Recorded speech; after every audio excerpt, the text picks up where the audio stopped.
This episode of the Grappler Union podcast is brought to you by BJJTees. Go to bjjtees.com, enter the promo code Grappler Union, and save 10% off all your jiu-jitsu apparel. Go to bjjtees.com today. This episode of the podcast is also brought to you by Strychnine Jiu-Jitsu, makers of vintage-inspired tees, hoodies, and rash guards. Go to strychnine.co, that's STRYCH, the number 9.co, and use the promo code UNION at checkout to receive 20% off your online order. Hey everybody, welcome to another episode of Grappler Union podcast. Paul Maloney alongside Anthony Zito. On this episode, we have Dan Hart in studio. Dan's a brown belt under Mike Budnik. He's the owner of Wanderlust Gi. He's the co-owner of Alpha BJJ and co-owner of Wanderlust Grappling events. Enjoy. I hate the 6 minutes. What happens in that 6 minutes? You told me using any technique that works, never to limit myself to one style. Keep an open mind. We're not here just to take part, we're here to take over. In order to become more peaceful, in order for you to become better and strategize your life. All right, you can put that right up to you. Dan Hart in studio. What's going on, guys? What's up, Dan? Welcome. We were just talking a lot right before lighting this up, and I'm like, wait, we should start the podcast because we're getting into it. I did not know you own 4 restaurants. Yeah, I own DC Cobb's, which is a burger and beer concept. We've got 20 gourmet burgers on the menu, 24 craft beers. I have a location in Woodstock. And then 2.5 weeks ago, I opened a location in McHenry that's been rocking. We haven't opened our patios, obviously, with the weather, but we've got a rooftop patio there and an outside patio. Then I own a upscale biker bar called Hart's Saloon. We've got Jack Daniels on tap. We've got a wood fire pizza oven bricked in behind the bar. Okay. And then I own a Rosati's Pizza out in Harvard. And then I also have a restaurant consulting company that we I'd actually you'd probably be interested in. We run some Wi-Fi products and other stuff where people check in, and then it fires off a CRM that emails them automatically and does a bunch of stuff. I'll show you some of the stuff when we get off air. Nice. It's pretty cool. Yeah. So what point of sale do you guys use over there? Digital dining. Okay, yeah. That's a popular one. Yeah, for us, we had it in Woodstock, and then when I opened Hebron, we put that in at Hart's Saloon. And so then before we opened this new location, we kind of shopped it around, but now I'm looking at changing multiple stores, and we really need the iPads at the table and stuff to turn tables fast. Sure. We're on a wait a lot, so those table turns are dollars. It's very true, very true. And they syncs up between restaurants really well, the software, right? Yeah, and then we cloud-based reporting tool. And well, we use a Vero to go in and check all of our sales from store to store. But yeah, I'm happy with it, man. Cool. It does well for us. How you like being a restaurant owner? You've been for a long time, I'm assuming, right? Yeah, in college I bartended, served, did all that stuff, got into management, and then 2003 I had a minority share, 10% of my first place, and then I bought Woodstock in 2008, so we've been there 10 years. So yeah, I've been doing it a long time, man. Yeah, my company, we maintain over 100 something restaurants with our point of sale. And just knowing all the restaurant owners, and it's a lifestyle. It's a grind, right? It's a fucking grind. Yeah, for sure, man. We the Canvas consulting products that my partner Chris and I developed to really help with that stuff. We've got reports and incident reports and all these tools to kind of measure stuff. Sure. And that's kind of what you're saying is our goal is to sell it to owners that want to be a little more hands off. Nice. Obviously with opening the new store, I've been in town a lot more, but before we were doing this store for the last year or two, been traveling a ton, been to South America a bunch, Cuba, all over, and been able to really remotely manage stuff. That's nice. You have good people in place then, obviously. Yeah, that's the key, man, is having good managers that you can train and trust. And trust, that's huge. Yeah. So, I get so many, and there's holes in everything. And any operation, any software, anything computerized, where you have people interacting with it, and they're all going to try to game the system. Yeah, of course. So even to this day, I've been in business 16 years. I still get calls like, "Hey, did you know that we can do this, and this is how they're stealing from us?" I'm like, "Oh my God, I never even thought that was a thing." And so we have to go back and then add more security on, and then then we have to tell all of our other clients that this is a possibility, and they're like, "Oh my god, I'm like, yeah, it's a possibility." It's crazy how people are just like, for an extra $20 a week, they'll like, Yeah, for sure. It's like they're fucking geniuses when it comes down to stealing. Exactly. You know what I mean? Well, it's like if they applied that much effort into doing their job better, Right. they could make money. Exactly. I mean, I've caught people that would like, so we send out coupons, right? Sure. So I've caught people that would take like, okay, $5 off a $25 purchase. They would like hoard the coupons, keep them. And then when people would pay in cash, they would go back, add the coupon, reprint the receipt, and pocket the $5. fucking beautiful. It's amazing. It's amazing, and that happens all the time. All the time. Yeah, we just went through a huge transition. My partner in the Canvas consulting side, he's a purple belt that trained with us. And he was the GM of DC Cobbs, but he's on a year-long vacation now with his girlfriend or his fiance now. They got engaged, and like a year ago, he and I talked. He's like, man, I want to get out of the day-to-day running of the restaurants, just do the consulting thing. So we agreed, you know what, man, January 2018, you'll be done. So, dude, they took off. They're in Thailand or Bali right now, and he's a web development guy too, so he still, maintains our stuff and works on our programs, but they're just traveling around the world. He's training and kicking it. It's pretty cool. That's great. Yeah. And you just got back from LA yourself, right? Yeah, I was in LA last week, Nice. training with Henry Aiken, shooting some video, getting beat up. Yeah. What video does he have coming out? He's got his Turtle series coming out. I think we shot like 35 videos. So Henry's got 3 different ways he does his online. He's got his Mind Blown Club, which is basically a monthly membership or yearly. And that's his seminars broken down into techniques and shot. Then there's a separate Facebook group for it, which is super cool. Then he just launched his White to Blue Belt, which they limited the number of people that could enter because he also has question and answers and all this stuff and wants to be able to keep up with it. And then there's his traditional website, which they sell by the module, which is, I've not seen anybody else do this. It's kind of cool. Most people have a monthly membership, which, man, we're all busy. We don't have time every day to log in on top of our training. So say you buy the Turtle module, you just have it indefinitely. So anytime you log into the site, you can watch the videos. If you don't watch them for a year, 6 months, whatever, it's still there. I see. So and that's not cool. without paying a monthly subscription. Exactly, You just pay yeah. for that one module. Yeah. And, maybe, if there's something that you don't do, if you don't want to buy, attacks from the guard or, whatever, cross-side attacks, you don't have to. You can just buy the modules you want, and then you just have them. Which I like that. I think it's pretty cool. That's nice. Yeah. Man, Henry Aikens. How's it training with him? Man, it's like being under a whale. It's impossible. I've never felt pressure like that. I mean, he's not a big guy, is he? He's not that 200 pounds, but big. He's 200. Oh, yeah, because I've only seen photos of him. I've never seen him in real life. Yeah, but he's had some shoulder injuries and some other stuff. So I mean, it's not like he's walking around yoked out at 200 pounds, and he's so relaxed in the way he does jiu-jitsu. I mean, you literally just feel like he's kind of leaning on you, but also you can't go anywhere, you can't breathe, and whenever he wants to, you're done. It doesn't matter. Yeah, That's impressive. So impressive. it's so like heartbreaking to feel like you're getting better at jiu-jitsu and then roll with him and be like, I'm horrible, I'm a white belt. I know. Yeah. That's my how life. it is, isn't it? That's my life. That's how I feel all the time. It's also crazy too because I'll go out there and I kind of keep notes like I'm having trouble here, and so we'll do a private. I'll be like, hey, I'm really struggling here. He's like, okay, let me feel it. He's like, okay, like I was having trouble with a back take from the guard that I was doing. He's literally like, move your legs 6 inches higher when you do that, and then it's just fixed. Come on. Come on. It's crazy. Wow. Yeah. What the fuck? Yeah. You ever heard of that one, I Paul? love it. No. 6 inches. Okay, let me just measure that out. Right. That's impressive. It's crazy, That's so man. crazy. Who's Henry under? Hickson. Hickson. Okay. So Henry ran the Hickson Academy, I think, for like 10 years. I don't know how much contact he has now. I don't know how much contact anyone really has with Hickson, but he's a 3-stripe black belt under Hickson. I don't know, how the promotions work after that. After black belt, I think it's all kind of pretty goofy. Yeah, right. With the stripes and everything like that. Yeah, and I'm an internet nerd, so I'm always searching stuff. You can find 100 different answers about stuff, online, how it works, when people are supposed to get striped, how they get striped. I know Henry got, I think, all 3 of his stripes in one day. I don't think he'd been promoted in like over 10 years. And that's the same with Luis Claudio, and that he said the same thing. He goes, we saw Hickson and we had no stripes, and Hickson's like, how can you have no stripes? And he just gave him stripes, like, here. Right.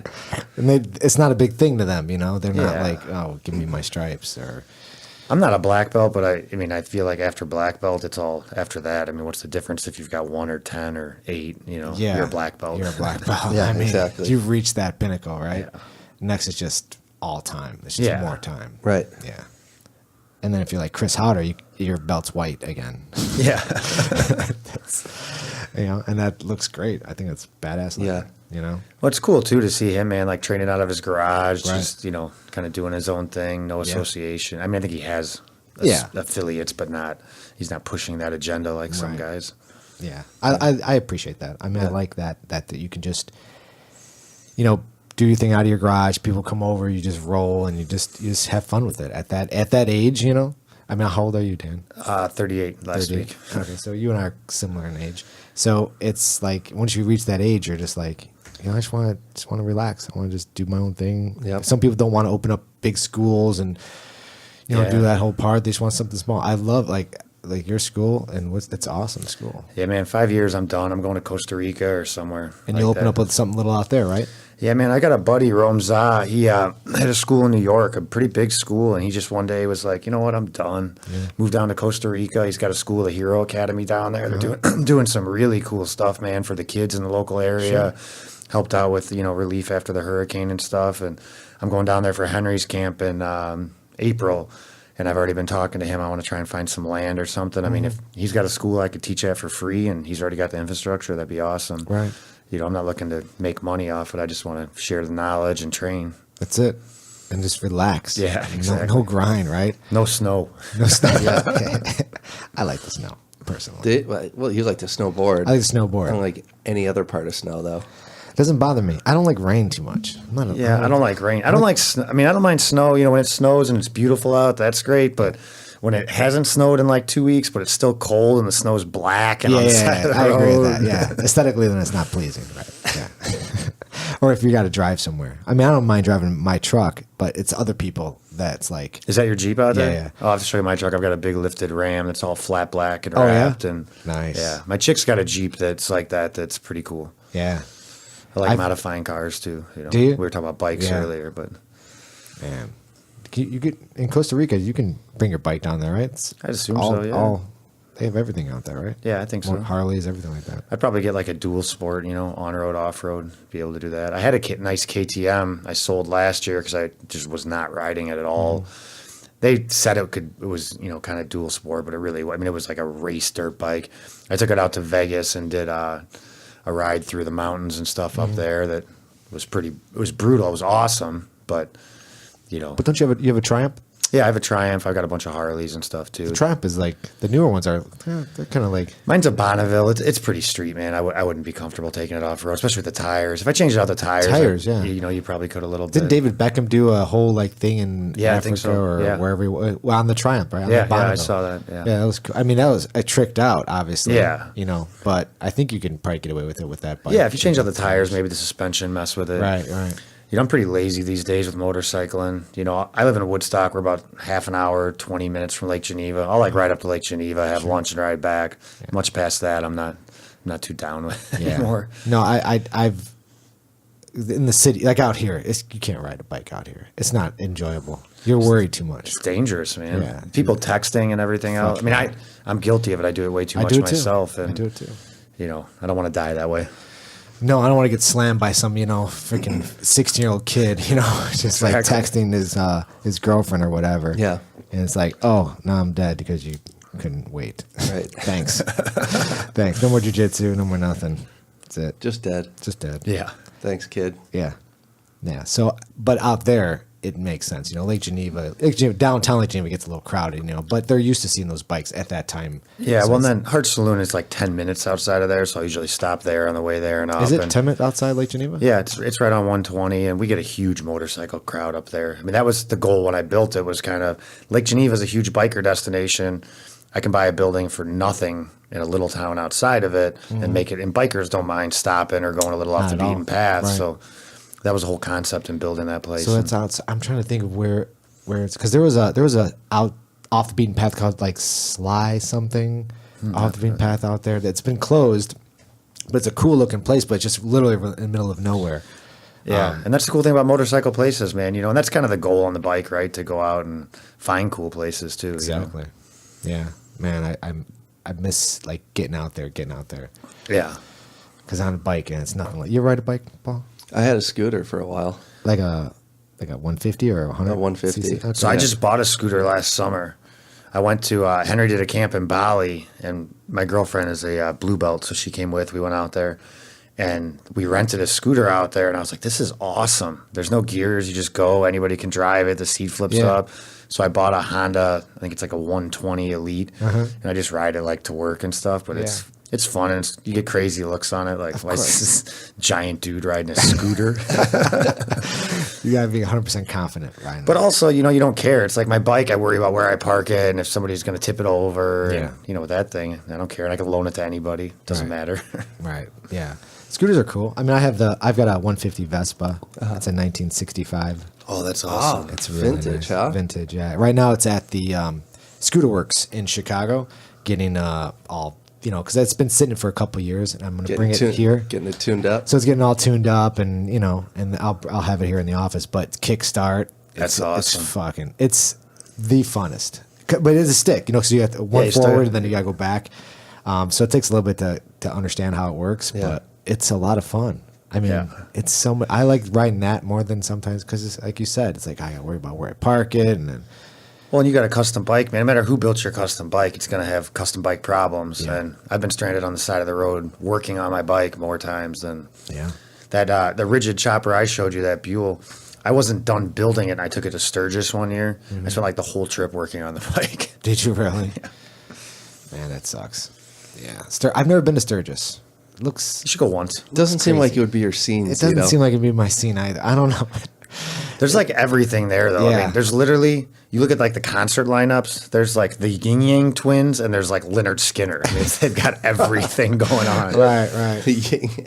What I was always interested in, there's one bar that does like MMA fights. Okay. But like you just sign up and they let you fight. Oh, really? And I always want to do it because I'm like, I'll kill these people. Would you just clinch them and take them down and just submit them? No, I'd fight. You'd really? I fought MMA 3 Oh, times. did you? Yeah. Oh, okay. I had 3 amateur fights. You know, but by the time we get there, you know, I'm usually in a car riding with someone when we go downtown. I don't like riding my bike necessarily downtown. So I've always had a couple drinks. I'm like, I don't want to get in a fight. Right. But it's fun to watch. Nothing is better to watch than bad MMA. Like people that have no best. idea. Yeah. Because it's just like, it's only like a minute, but it's awesome. Right. You know? People just swing. Like, even when we go to, you know, like the local fights, like even XFO and stuff, the fights, some of the amateur fights where you get 2 guys that are independent that just like think they're tough. Right. Those are the best ones to watch.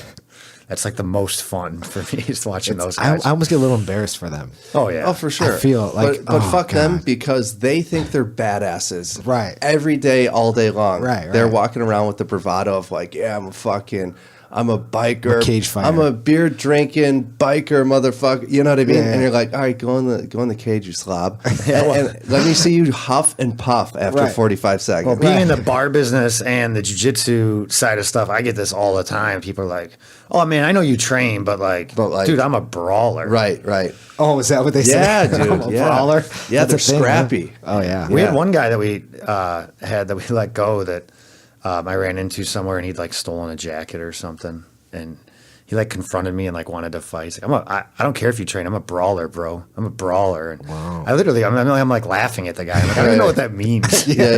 Yeah, I don't know what that means either. Brawler? Yeah. Okay. Well. You're pretty decent at fighting other bums. Yeah. Is that what that's what that means, right? I guess. That's weird. Speaking of embarrassing things, did you watch the UFC yesterday? Yeah. Oh, my God. What's up with Mackenzie Dern? I feel so embarrassed when she starts talking. Why she need a translator? Yeah. What the fuck? I mean, Cyborg didn't need a translator. No. Not that I could understand Cyborg either, Right. but Yeah. But that was so, I felt like I was literally embarrassed for her. I'm like, why is she doing this to herself? It's all over social media. It's too. so bizarre. well, yeah, It's like I, you grew up in Phoenix. yeah. My Facebook feed was like 8 people like, why is Mackenzie Dern have a translator? Right. And she's like that whole. I feel like she might be something wrong with her head. I think so. She's mentally something's not right It's a little weird. because she like she speaks proper And then all of a sudden her grammar even changed. Like she's not talking with a little bit of an accent. Like you said, when you go to Ireland, you might get a little bit, but you still have the proper grammar. Correct. She lost her grammar. Yeah. Like, she just, I know. And it's like, wait, it's not even like, you shouldn't even talk that way because like Andre, our instructor, he's from Brazil, came here, and he doesn't know 100% of, English. It's a second language. It's a second. Right. It's her first language, yet she lost the grammar. It's bizarre. It's so bizarre. Right. She talks like Hanato. Yeah. Like, Okay, this guys. fight for me was good. Right. Good fight. It's like, what? It's so weird. It's so weird. I mean, That card I was not a fan of. I can't believe they sold that as a pay-per-view. I know shit. yeah, I bought it. I mean, Frankie Edgar fight though. Oh my god. Brian Ortega. T-City, man. Holy Wow. shit. Did you watch Brian Ortega when he fought Keone Coke? No. So Keone Coke is Eric Koch's brother. Eric's in the UFC and fights out of Duke Rufus's. Keone owns Hard Drive MMA down in Cedar Rapids, Iowa. They got a bunch of killers that have been in Bellator and whatever. But the fight before Brian got into the UFC, he fought Keone. Brian won the decision. I watched the fight a couple times. I thought it was, Keone won that fight. But Keone retired after that and is running the gym. I don't think he has a ton of desire to fight necessarily, but it was a good fight and, pretty interesting. Yeah. And, I keep waiting. I keep thinking Eric's going to make a big comeback, man. That guy's a killer, but he's had a bad run lately at 55. He's lost a few in a row. He lost to Clay, and then I don't know who he fought most recently, but, So is that it for Frankie? I mean, he should pack it in, right? I don't know. It's the first. I mean, I don't know. That's how, he's never been finished, right? Never. Until last night. But that that's was how a it starts. brutal finish, man. It was. And that's how it starts, Yeah. He's had a bad run. I mean, he was a 55 champ, and then he lost to Henderson, right, at 55? Yeah. Then they had him move down to 45. Twice he fought Henderson. Yeah. And they moved him down to all 5 rounds. Yeah, they moved him down to 45, and, And then you couldn't do twice with Jose Aldo. Couldn't do anything there, and just stays at that number 1, 2 spot all the time. So now, I mean, Max Holloway, he's not going to get the shot at Max Holloway now. No. There's no way. They got to give it to Ortega. they have to. They have to, right? That's the fight to make. I mean, he put it on Mendez. He beat the crap out of Jed Mendez, but Yeah. I mean, he's a beast, man. I mean, like I said, I had 3 amateur fights, but getting punched in the head and just it's not healthy, man. No. I love jiu-jitsu. I'll do jiu-jitsu the rest of my life, but I try to stay away from even coaching guys who want to do MMA. I mean, Brian Peterson, I coach him in his jiu-jitsu, but aside from that, man, it's just bad. I mean, everything they're finding out, all the brain trauma CTE stuff, and stuff like that, man. yeah. And you watch these guys. I mean, look, a guy like Robbie Lawler. Yeah. I mean, that guy's going to be mumbling in a couple of years. Right. That stuff is real.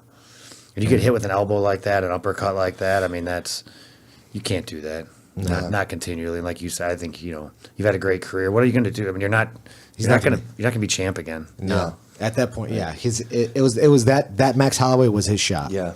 Yeah. At that point, it just becomes a money thing. Like every time they step in the cage, they get an extra $200,000. Yeah, but he's got he's loved by everyone. Who doesn't love Frank Edgar? So that guy can open up a gym and just be that guy. He might even have a gym already. I think he's got does. a gym. I think that UFC gym. Yeah, I think that crew out in that area, there's a couple gyms with some really high-level guys that train together from, I think, is it, I think the Miller brothers and stuff, I think they're in that area. Yeah, Sarah, I think there's a bunch of dudes, out there training together. Yeah, but man, it's just it's a fight game, right? New blood. But that Cyborg fight was, God. I didn't see that. I heard nobody would take the fight. That's why they had to offer it to that girl. I heard they offered it to everybody, and everybody's like, "No, we're not taking Who it." the fuck wants to fight that girl? I know. Yeah. She hits like a Mack truck. Every time she threw a punch, that little girl would no, don't hit me. So she just clenched with her, holding on for dear life. I mean, she dismantled Holly Holm, and that girl's like Holly Holm's training partner who Holly Holm beats up. Right. I mean, that's a bad fight. Right. What are you game planning for? Try not to get hit. Okay. Good luck. Right. I mean, it seems like Cyborg was like, I'm just going to wait around. She could have just lit her up. At any time. At any time. Did you watch the Arlovsky fight? Yeah. Man, I thought he was going to win by heel hook there when he passed his leg know. over. I'm like, heel hook, heel hook. I know. That would have been sick. Didn't. And he's a Sambo guy too, right? Is he? I thought he was like a Sambo national champion or something. He might have been. Yeah, that's another two guys I don't need to see fight anymore. Yeah, I Yeah, agree I'm with good. that. Yeah, Stefan Struve, you can retire, dude. Yeah. He's so awkward looking. He's so big, and I can appreciate, but he doesn't even use his length to his advantage. We were watching it last night. I don't think he circled once. He's just so long he doesn't need to. He just goes in and out. Right. I mean, he beat Stipe, so that's his kind of claim to fame. Yeah, I guess. Yeah. Arlovski's got like a glass jaw at this point. Right. Though. Yeah, he's And now Chuck there's talk of Chuck No. coming back to fight Tito no, again. there's not. Is there I didn't really? Did you hear hear that. that? Yeah, I I didn't didn't hear hear that. I don't know. I saw Tito in the corner last night. He looked like he was about 300 pounds. Right. Oh, He looks like really? a big boy. Yeah, he's eating everything. Yeah. Yeah, he's not saying no. Right. Neck surgeries and all that. Yeah, no. Chuck Liddell needs to stay retired. Yeah, that's the thing, man. These guys aren't careful with their money. It's no different than NBA or NFL or anything else. These guys go out, they're buying $30,000 watches and Yeah. a bunch of depreciating assets. Right. Yeah, Conor McGregor will be there soon. I don't think so. Look at Paul. No, he's different. No, he's not, dude. I feel like Conor's got good management. I don't know. Yeah. That could be totally off base, but You think someone's wrangling him in? Yeah. I don't know. Money wise? I think he's made some good investments. I think a lot of the stuff too with him, and I am a big Conor fan, so I'll Good man. preface it with that. But I think a lot of that, I think some of the watch companies, some of the cars and stuff, I think some of that stuff is rental stuff, or like he's being paid to, Oh, okay. kind of promote it. Like, yo, put this watch on, take a bunch of pictures, you can keep it. Right, right. And That would and make sense. Yeah. I could be wrong. I mean, I was at Diaz McGregor 1, and I was at McGregor Aldo. So those were some cool fights to watch. Bet. McGregor Aldo, 13 seconds. Were you just like, fuck? Dude, the place went jaw dropped. silent. I bet. Silent. Not like the crowd erupted. Like everybody's just like, Yeah. Is it real? Is it over? That What? really Yeah. happened? it was intense, man. I bet. Man. And then they drank the MGM dry. They actually did. they really? They ran out of beer Come on. at a casino. Wow. Yeah. It was wild, man. Yeah. And actually, tickets weren't that expensive. We shopped them for a little bit. We were out there for something else. I don't remember what. We kind of got tickets like last minute on eBay or something. Okay. He's not coming back, though. Who? McGregor. No way. You don't think so? Who's he gonna fight? What fight makes sense for him? The winner of Khabib and Tony? Hell no. That makes no sense. It doesn't make sense. No. I mean, I don't want to see him fight Khabib. Fuck No, that. I don't want to see him fight Khabib. My boy getting butchered like that. Yeah, he'll be ragged You know, out. Khabib is one of the guys that I think could actually beat him. And if Conor beats him, it doesn't do anything. It's not like Khabib's on some, he's missed weight. He's had some problems. Yeah, but he's, 24, 25, 25 and and 0. 0. Yeah, for sure. Yeah. And I don't know. And really, like, that's how you silence everybody if you're McGregor. You know what I mean? Right. Because But there's always going to be that guy. Like if he beats Khabib, then it's going to be like, well, now he needs to fight so-and-so. Right. Actually, who I think he should fight is GSP. Because if he beats GSP, then he can take the 170 and the 185 belt. Now he's got 45, 55, 70, There you go. 85. Give it all of them. I collect all the belts. Then we're for they sure. call me the quad champ. Then we're for sure in WWF territory. Like Yes. we're full on there. Yeah. I don't think GSP is definitely not coming back. Because No. he's got some I think serious he's injury. done, yeah. With his He's got leg. like some intestinal Yeah, problems intestinal, yeah. and everything. Yeah, I mean, he came back at the right time. He beat Bisping, got a title. I mean, that fight made sense. it did. Ben Askren should be brought into the UFC, and Ben Askren should fight Khabib. Why at Why 170. isn't he in the UFC? Do you know the whole backstory Well, to did that? you listen to that Rogan podcast with Not him? the whole thing. You should listen Just to clips. it. Yeah, I mean, listened to that. And, there's two sides to every story, Right. obviously. I just think he offended Dana and the UFC to the level where they're like, we really don't need you. Right. You'd be a great fighter, but, it's not. Yeah, You look at what they did to Fedor. Ben Askren's not as big as Fedor. So, right. know. Exactly. Yeah. It's And unfortunate. his style too. I think that's a that's a problem as well. Well, I mean, It I don't was mind a his style. problem. It was a problem, but I mean, he is like, and he was just wrestling guys. But in the last, I don't know how many fights, he's not doing that. I mean, he's using his wrestling, but he's Right. beating the piss out of guys. Yeah. He's doing what Khabib does. Yeah. And Khabib's, marketable, obviously. Right. I just like to see those two get at it because That'd be a good fight. that would be a good fight. That would be like Can Askren make 55? no, but Khabib can make 70. That's for sure. So throw them both at 170 and have at it. like 5-round, a 5-round, not title fight, but just a 5-round, like, end of the night, end of the card night. What do they call those fight nights?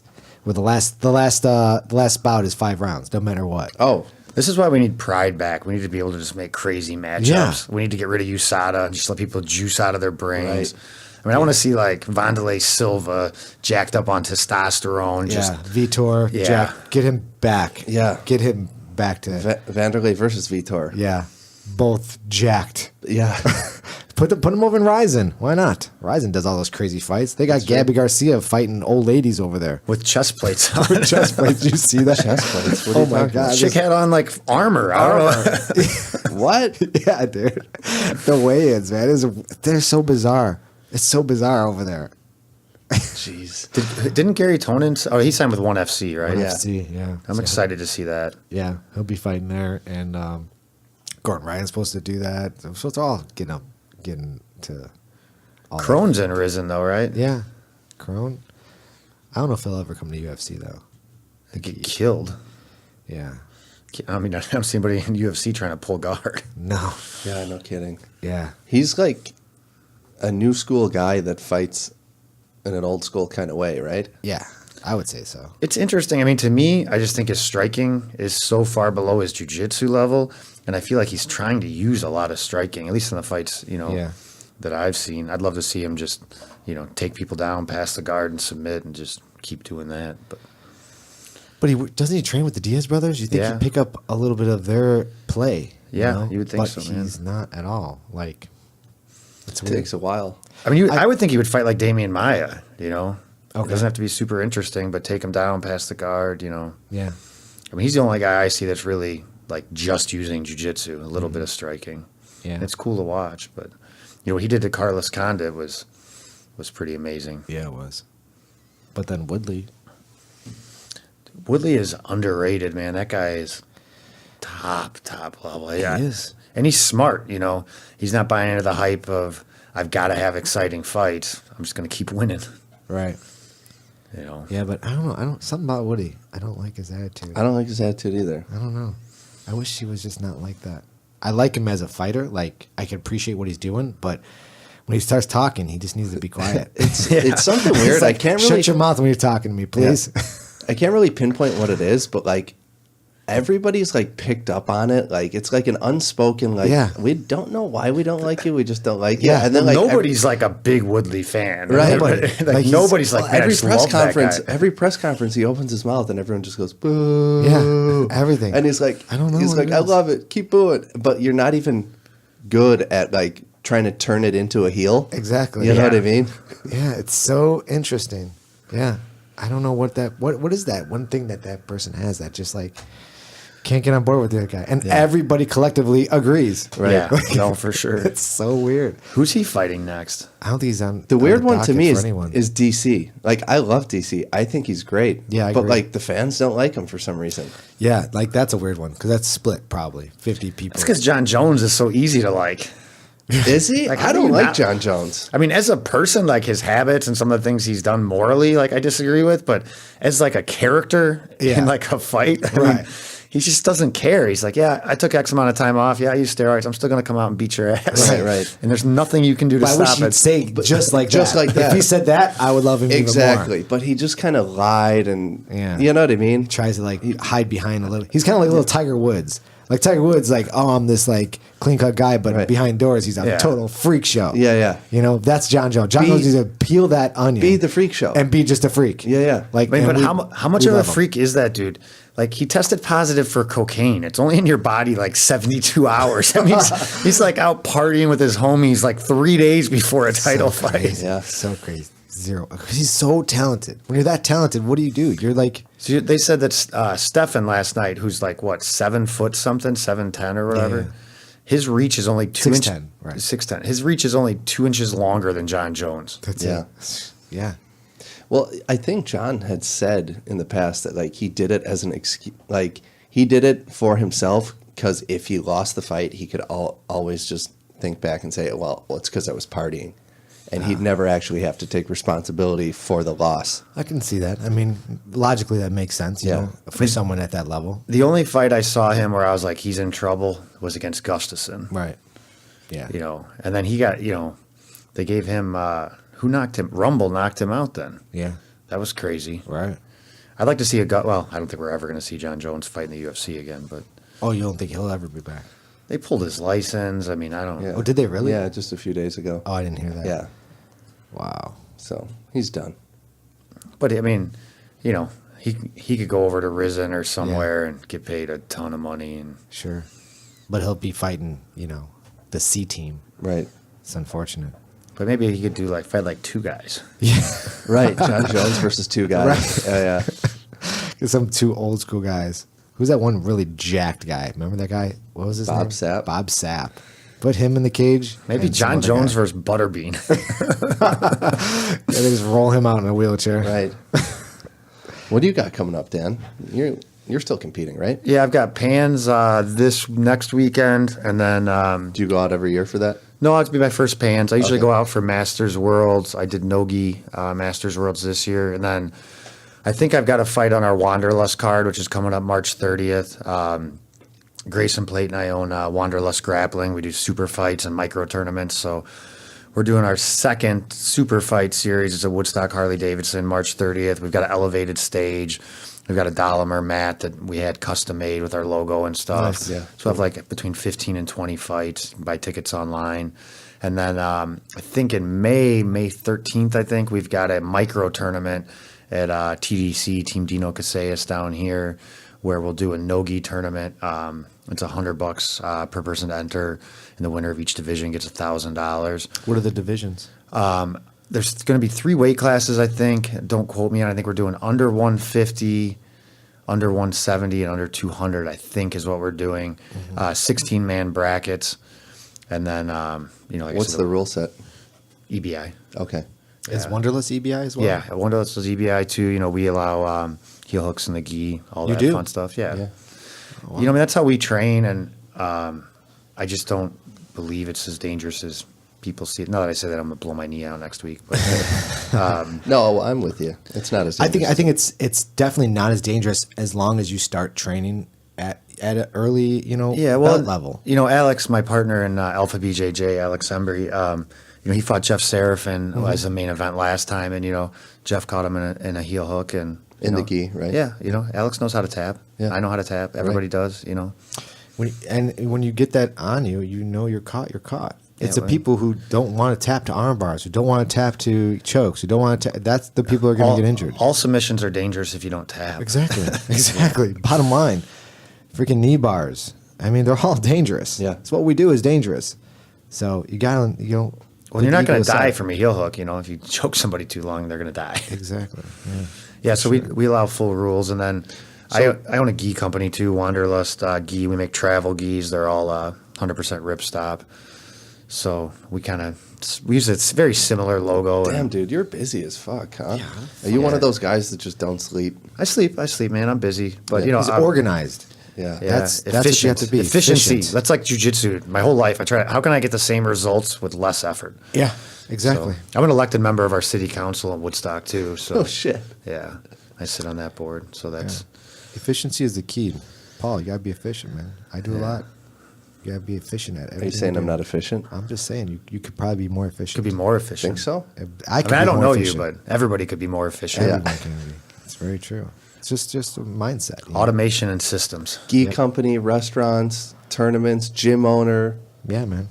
and then still time to wrench on bikes and shit. Yeah, man, you got to make time. Got to make Yeah. time for family and friends and stuff too. Right.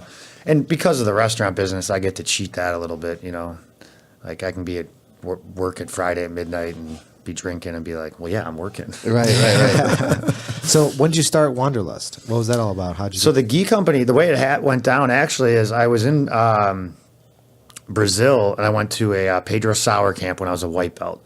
And a guy down there had this, he called it a travel gi, and it was made by this company in Hawaii. And I was like, oh, that's dope, because I brought like 3 gis with me, and that's an entire bag. So I went online when I got home, and they were back ordered. So I'm like, all right, I'll wait a little bit. And they were back ordered again, and I just kind of forgot about it. And then I started traveling a bunch again, and I was always bringing gis with me because I want to train everywhere I go. And same thing. And then I started Googling travel and gi, and I really couldn't find much. So I was like, you know what? I'm going to make a gi. And so I started working on some prototypes and emailing some companies and different stuff. And Scott Nelson, who owns Lucky Gi, is a good friend of mine. I really didn't want to bug him with it. You know, I don't like to take advantage of my friends on stuff, and I knew he would help me out. So I was working on it, and then he saw something online. He was like, why don't you just let me do them, man? I'll help you out with them. I'm like, okay, that'd be awesome. So he made me some samples and did some other stuff. So we started manufacturing them, and we've had it for a couple of years now. I've got a big shipment on a boat right now. You know, So what makes it a traveling gi? Just because of how light it is. It's a cotton poly blend that we do, a 10-ounce blend. The top is ripstop. I've actually got one with me. I'll show you. Okay. It folds down to almost nothing, and they dry super quick. So what I do when I travel is I literally get in the shower with it on, and I'll take antibacterial like tea tree oil soap, wash myself with the gi, wring it out, and then just hang it over the shower rails. It'll be dry by the morning, no problem. Oh, shit. Yeah, you can wash them in the sink too. I just think it's easier in the shower to make sure you get everything. I'm kind of a clean freak about stuff like that. So. Yeah, same here. Yeah, so and it folds down to nothing. I'll show you how light they are. So, you know, like when I went out last week to visit Henry, I took a Wanderlust Gi, a belt, and all my stuff in like a small Oakley backpack. Wow. You know, I was there for 3 or 4 days. So again, efficiency, man. You know, I don't want to be bringing. You take like a 400 weave gi and put it in a backpack, just the whole backpack. The whole backpack, right? You ever see those kimono hangers? No. Do you know what I'm talking about? You know, like what? Yeah, I air dry my gis. I just like take them out, hang them up. Yeah.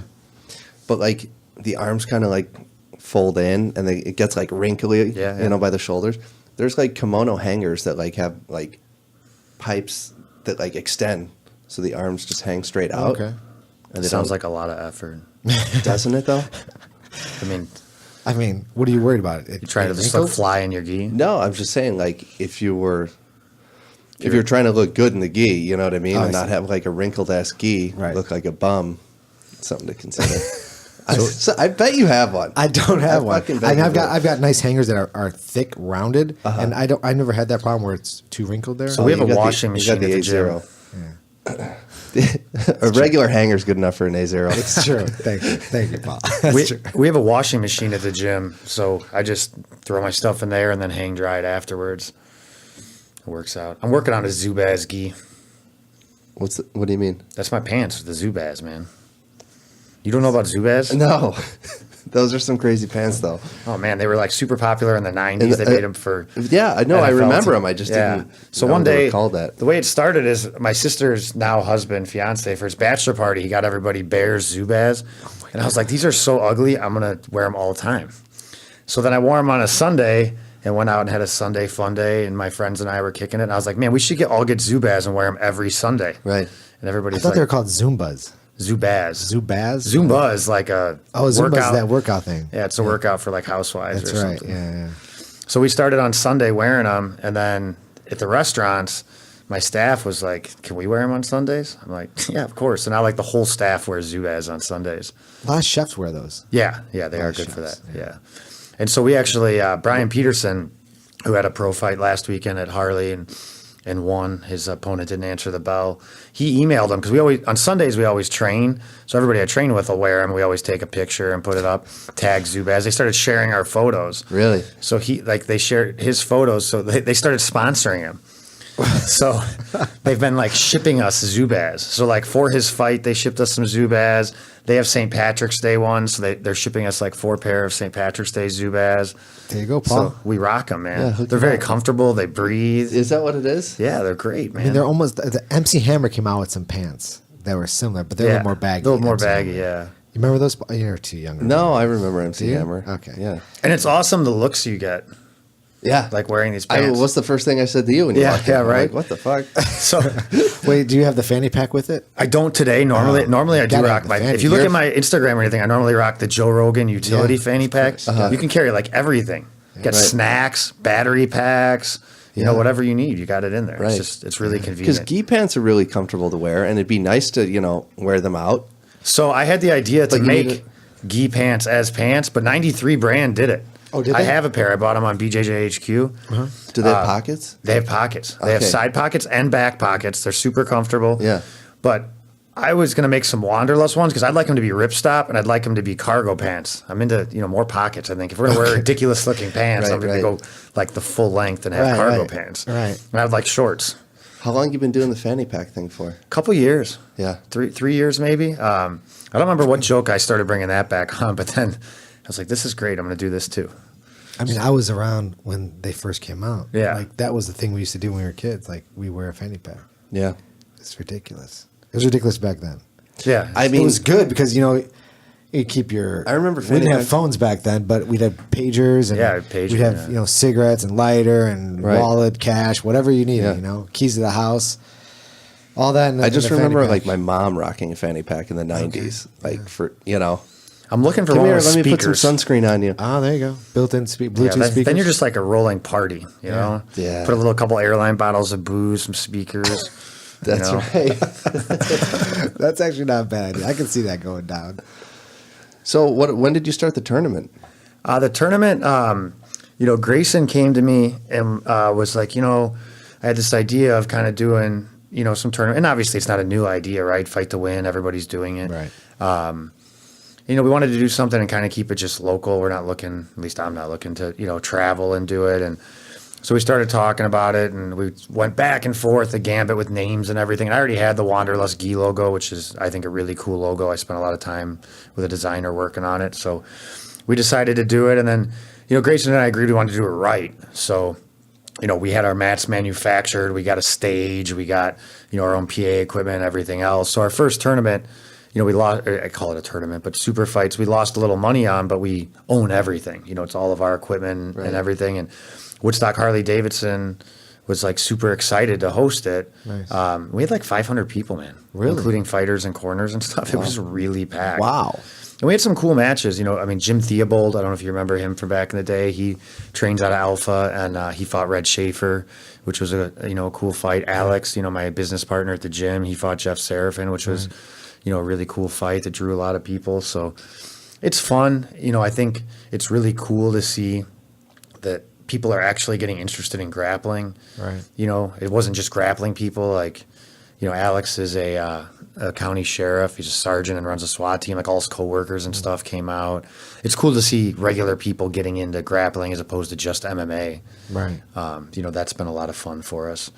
So Who puts your cards together? Grayson does the matchmaking. We have an online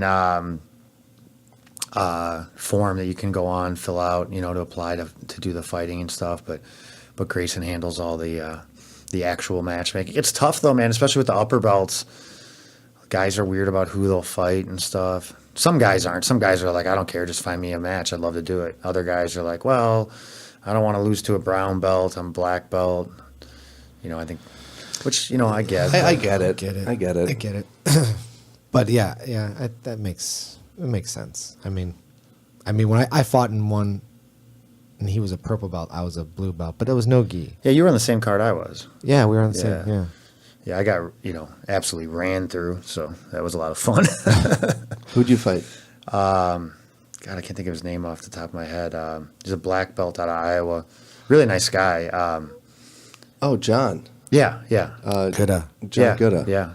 Oh, yeah, brutal. dude. Super good. He hit a judo takedown on me. And I thought I was on his back, but he got me out. And then I tried my rollover into scarf, and I think he was going for a twister or something. And he hit it wasn't a banana split, but he separated me in a way that I felt like my hip was going to explode. It was brutal. I mean, hats off to him. It was awesome. Great jiu-jitsu. Yeah, but I was just outclassed in that match. Yeah, he's really fucking good. Yeah, he's pretty decent. That's nothing to feel bad about. I don't ever feel bad about it, man. You lose, you win, you win. Yeah. That's what it is. Yeah. I just love training, love competing. I love the same thing. That now grappling games, they do the similar thing, but the only thing that kind of by the end of the night, dude, it was midnight when I fought. There was nobody there. I had athletes fighting all day, so we got there at 10 a.m. I was there for 14 hours. Yeah, it's too much. It's too way much. too What are much. they doing? Why do they need 30 people on that card? Well, and then I get that you want to go, your blue belts into your upper ranks. Kids to But when you got guys, I know John had guys he was coaching there Right. too. Like, He's got to drive back. yeah, and he's driving way further than me. And then, I had Alex was there to corner me, and Jim Theobald and a couple of my athletes and stuff. And it's like, now I feel bad. These people are waiting on me. Right. Then I feel bad because they went somewhere where they had beer and I couldn't drink beer because I had to fight. Yeah, I think. I mean, if you're gonna do a tournament first and then do the super fights next, you can't. You can't have 30 matches. I don't think that format works. To me, I think it'd be cool if you like had an intermission in the middle of the tournament and had like 3 black belt super fights. I agree. That would be cool, but to try to do both, man, it's just too much. Too much. Well, they think however many people they have on the card, those people are going to sell X amount of tickets. Right. Their family's going to come, this, that, and the other. But I mean, which is true, but then it's like, I got to go. It's like fucking midnight. How long do you want me to wait here for you? Well, and obviously we're doing the Wanderlust thing, and we encourage people to sell tickets. But like, man, I'm 38. I'm not like texting my friends, like bugging them to come buy tickets and drive to Oak Park to watch me grapple. Right.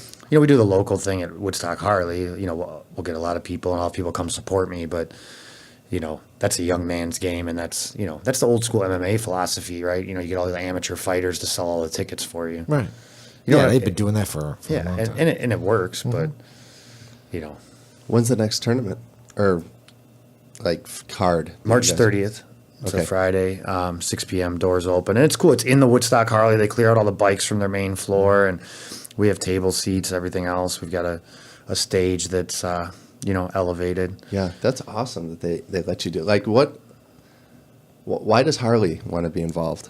Because they want to be cool. Yeah. Mm-hmm. They're losing, that demographic. And I'd say you and I are at the younger end of the people that are still into Harleys probably right now. Like the young kids I see, they all want to buy sport bikes. They want to ride Yamahas, Hondas, that stuff. So, Harley's trying to reestablish themselves, as a brand that appeals to the younger generation. So, XFO had an event there last week. It was packed, by the way. It's the busiest XFO event I've seen in years. It was cool. Mike Budnik, came back, fought. I think Mike's 43. He's fighting on the Bellator card coming up too. He owned Triton, which was, original gym that Alex and I, kind of came from to form Alpha. He's fighting on the Bellator card? Yeah, the one coming up. He's fighting on the undercard. I'm not sure who he's fighting. I know he told me, but I just can't remember off the top of my head. So I haven't talked to him a ton about it. I don't know if he's trying to make a run at it or just having some fun or, what he's doing. I mean, he fought, Mike was on the Ultimate Fighter TV show, I know, and he had a broken rib, when he went in. So he didn't actually make it in the house. But, he's brutal. When he came into town to get ready for the fight, I think he flew in on a Tuesday. The fight was Saturday.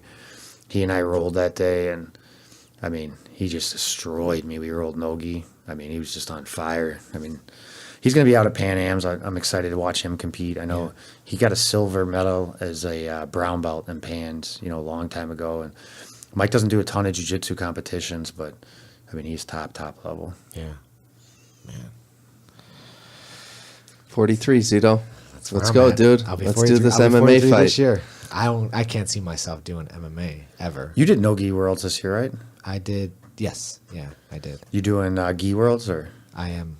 Yeah, we're gonna do that too. I'm gonna try and take a bunch of guys. It's fun, man. It is fun. Yeah. I did. I lost both. I had to go up in weight. There was no one at my weight class, and I did fine. I lost the first round to the guy who won, and he was a beast, man. He's just a fucking tough wrestler and just knew how to do everything. And then I went in the absolute, and I lost to a ginormous guy, and that was fun too. I haven't done any of the absolutes. I'm always like burnt out. Yeah, well, I don't have at my age. I don't have a lot of people in my. So I'm only fighting 1 or 2 times, so I got time to wait. Plus, I love it so much. Yeah. I have such I honestly a good don't time. even know how it works. Do you have to be in the top 3 in your Yeah, so division? I always medal no matter what because there's never more than 3 people in my division. So I'll always get a medal. So I'll grab that and I'll just go sign up for the open class. That's it. It was crazy in Gi Worlds last year. I straight ankle locked a dude. He tapped. I let go, and then he acted like he didn't tap. Wow, no. The old Brazilian tap. I've got it on video if you look on my Instagram. Was he Brazilian? Yeah. The ref didn't see it either? Dude, look at my Instagram here. I'll see if I can. Is it okay to bring it up? Yeah, Yeah, bring it yeah, up. yeah. Fuck Man, I can't believe that. Did you end up? What are you on? losing? What are you on Instagram? That way, all the listeners can. DHart_BJJ. I can't believe that's a real thing. Like the Yeah. Brazilian tap. Like, Right. okay, I'm like, oh no. So you just got to break it if you're there. Here, it's on. That clip is on repeat there. It's a pretty clear tap. Oh yeah. Oh yeah, he definitely tapped. Oh, that son of a bitch. Man, that's so crazy. Well, And like, what happened? So, after you that? know, like you're in there and man, my mentality, at least my fight or flight syndrome or whatever, like I was like, well, I thought he tapped. And like, obviously I can't see the video. I'm like, I felt Right. the tap. So I'm Right. like, I let go and I'm like, I'm going to stand up and he like starts like shooting in on me. So I'm like, well, fuck, maybe he didn't tap. So then I get done and I was out there with my girlfriend, Katie, who, you know, is a blue belt too. And Jim Thiebel's out there with me. But they're not like authorized corners, so they're not like, I don't know, behind the line or whatever. So they're cheering for me, but like the match just ends, and I ended up losing it by an advantage. God damn it.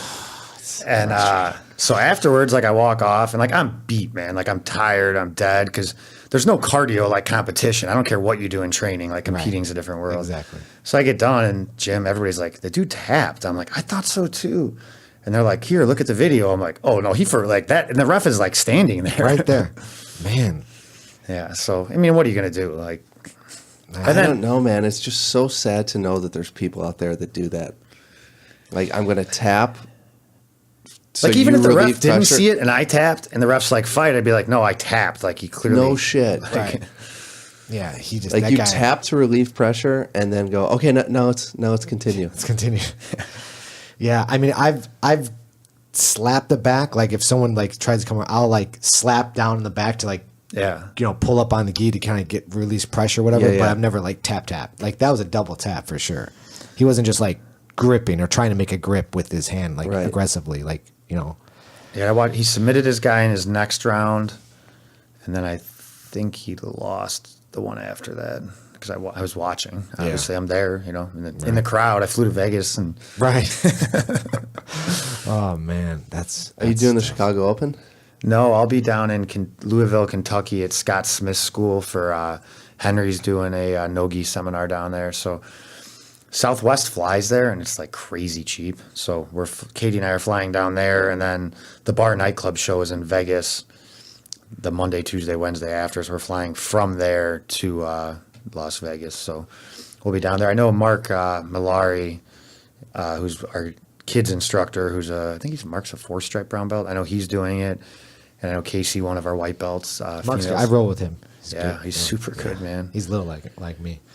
Yeah, well, he's so good at creating space. You know, obviously I'm very pressure oriented and I'm a bigger dude, but like, man, you got to watch him everywhere. He's super, super high level. I love rolling with Mark, and he's a great dude. You know, and he's not scared to roll. I mean, I'll look over. He's rolling with dudes that are 250 pounds. You know, and we have a lot of bigger guys. You know, so that's just what he's used to doing.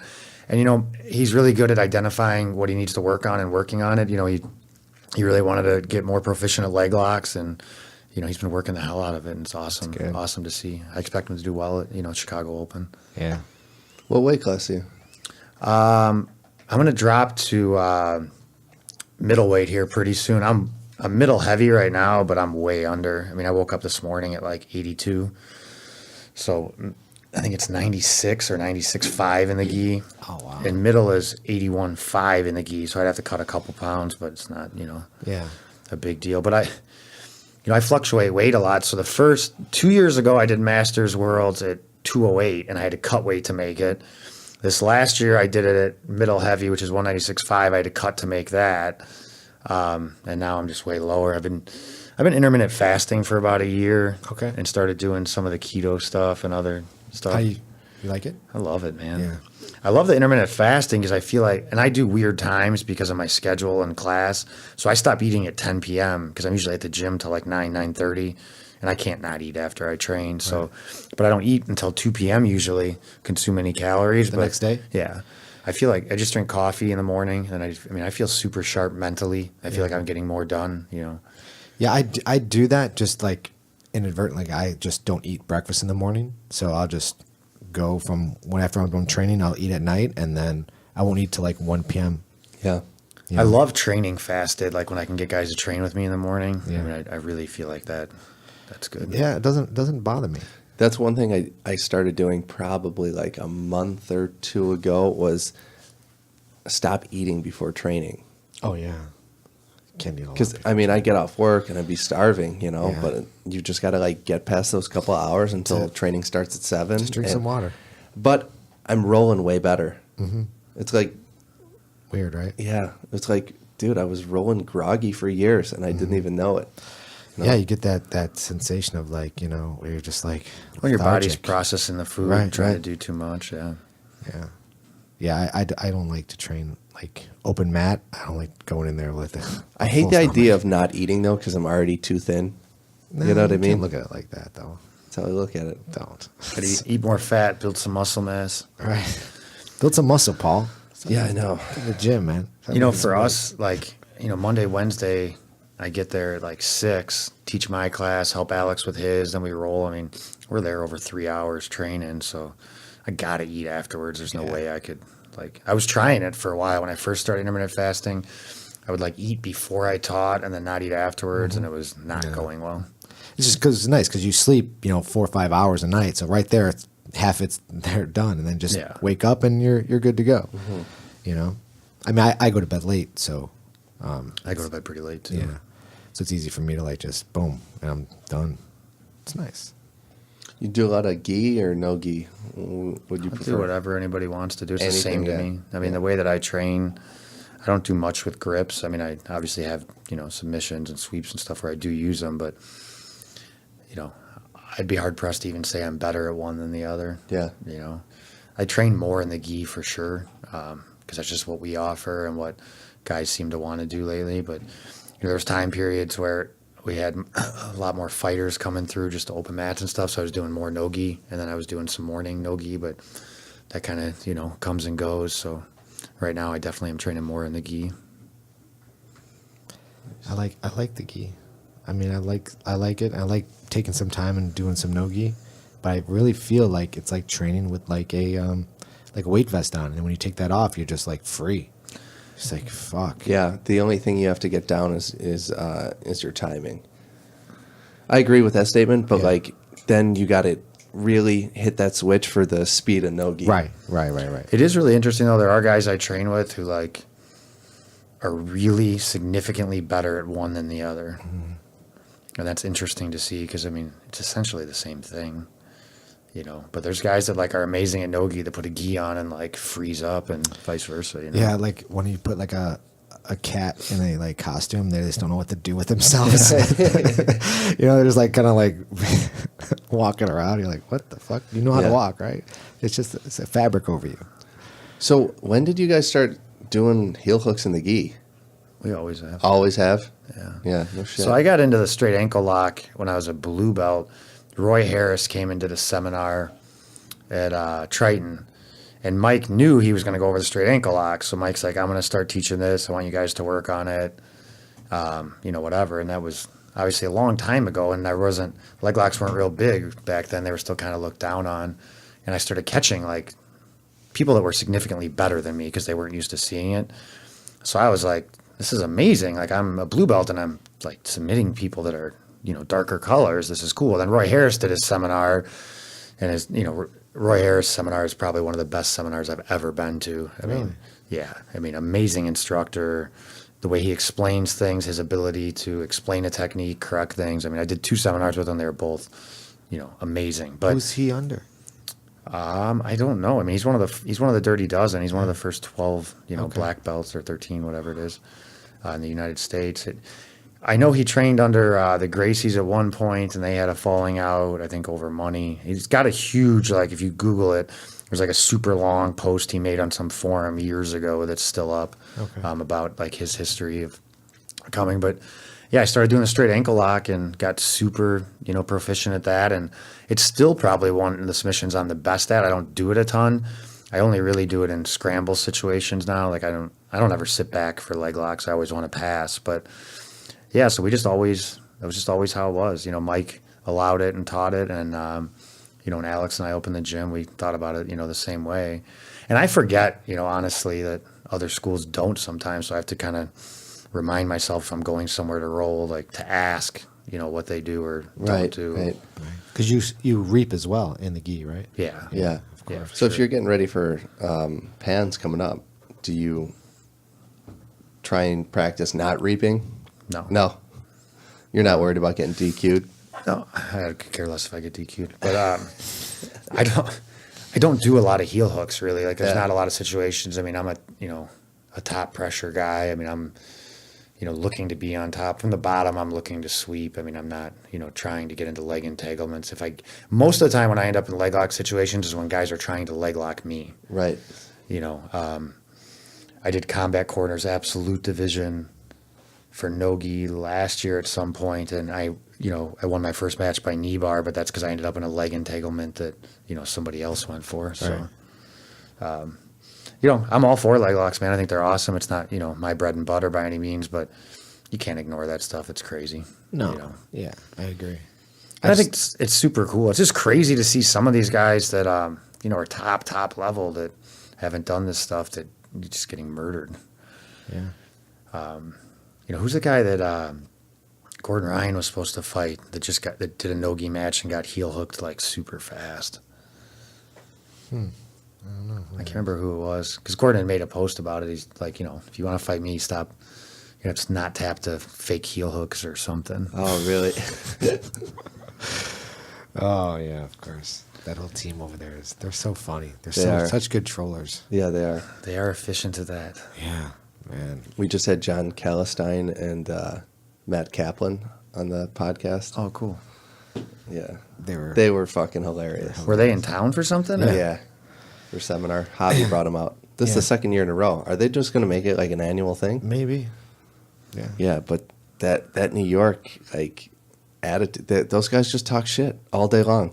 That's all to they each do. other, and it's totally normal. Yeah. Like Matt would be talking shit to John, and sometimes if Paul talks shit to me, I'll get a little embarrassed or something. They're just like normal. Yeah, it's like don't give a completely fuck. normal. It's like that's how we talk to each other. It's like, oh fuck, dude. It's definitely a interesting. New York thing, right? Yeah. It's like people just being packed on top of each other and fucking garbage in the streets, and you know what I mean? It's just It's super weird. I guess ruthless. Eddie Cummings left those guys. Yeah. Yeah, interesting. I mean, he still posted something about he's at the Brooklyn one. Brooklyn. Yeah, he's teaching somewhere or whatever. Yeah. But And I saw John made a post about Eddie leaving and not wanting to train with guys he's going to compete against or something like that. Oh, is that right? Yeah.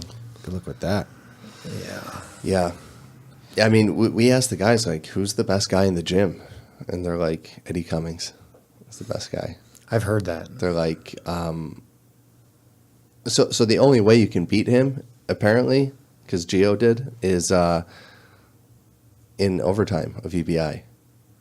Well, as if, right. When he's dying from the flu and cutting When he's 30 pounds. Right, exactly. He looked like Skeletor. Yeah. in that Yeah, match, he man. But they said his guard is impossible to pass. It's been passed Twice. twice or three times in competition ever, and he regarded right away.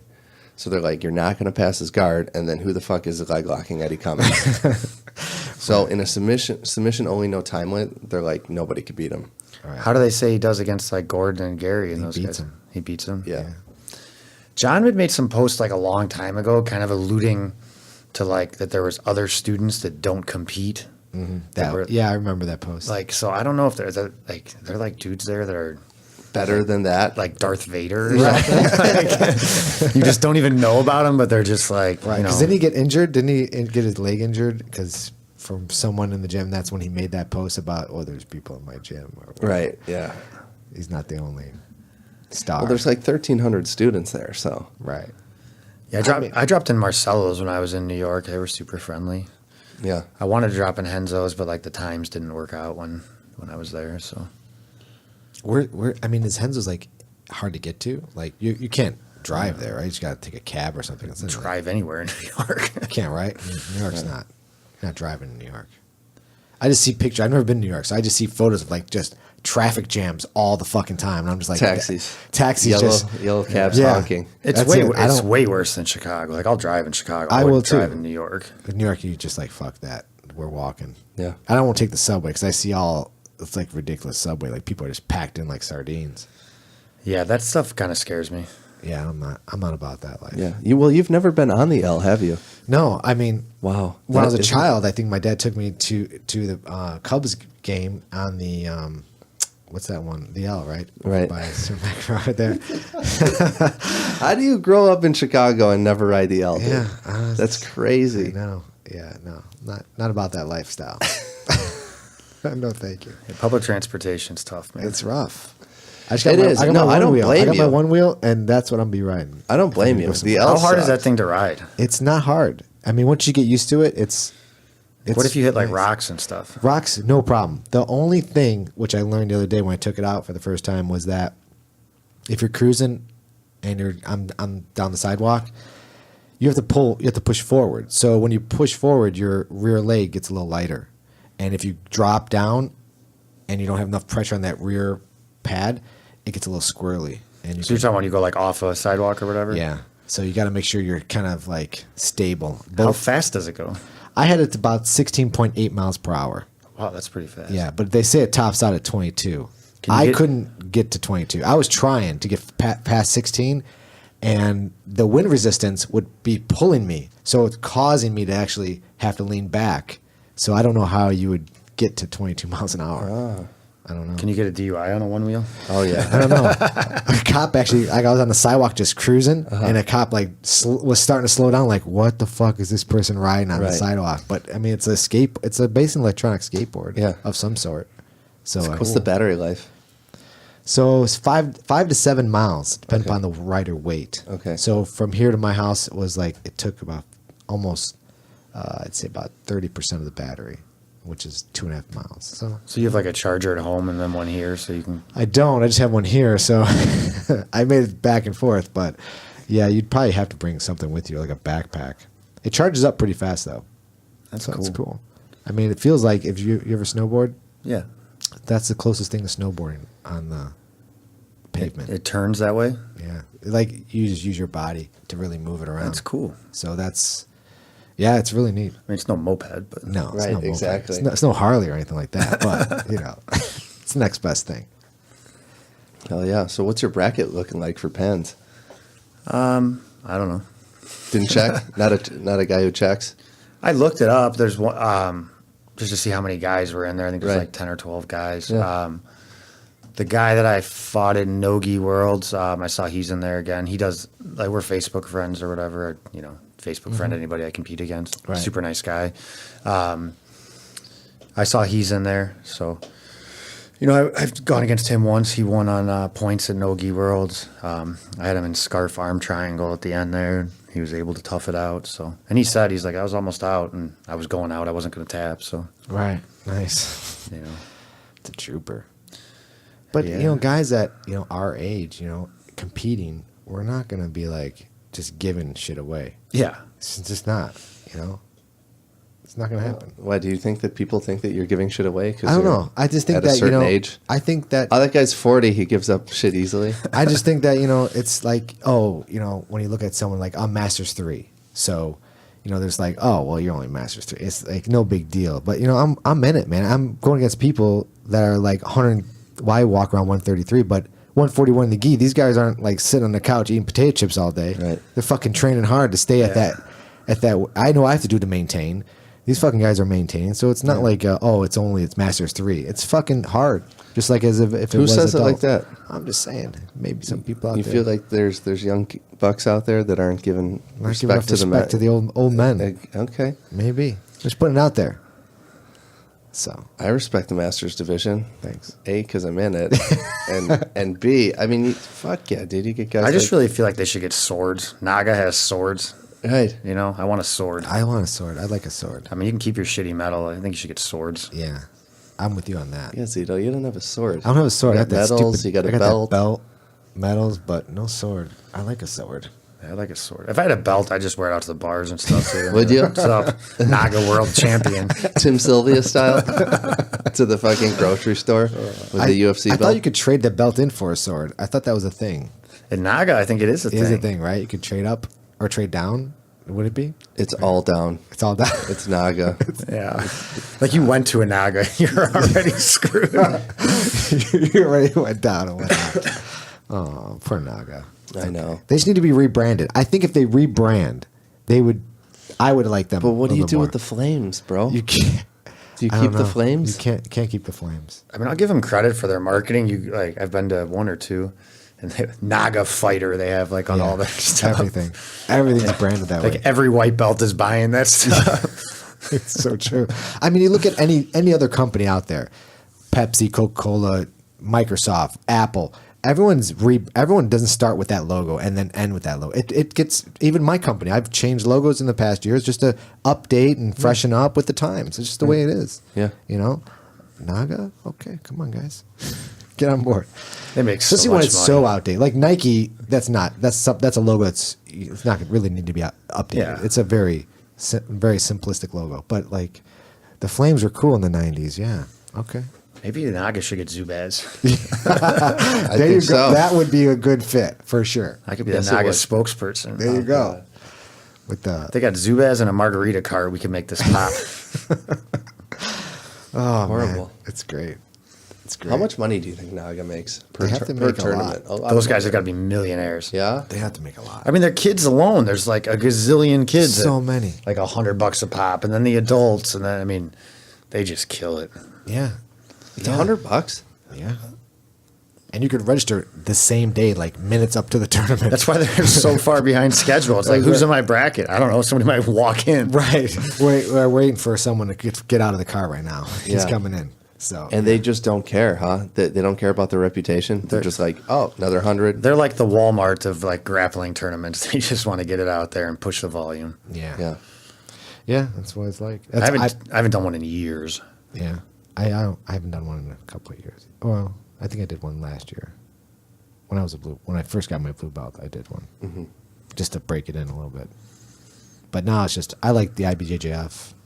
Grappling Industries, it's not that I dislike the tournament. That round robin is like, it's a rough. It's too much. And there's no one ever in my, so I have to do the adult. And it's like, I don't know. That's what Mark has that problem too. Everywhere he goes to enter, there's like nobody in his division. Right. So, he's got to bump it up. And at least in IBJJF, you're going to probably have somebody, Yeah, they'll see to it. I really wish the IBJJF would allow heel hooks, no gi. In Nogi? Yeah. Yeah. It's I think they crazy need to. that they don't. Right? Yeah.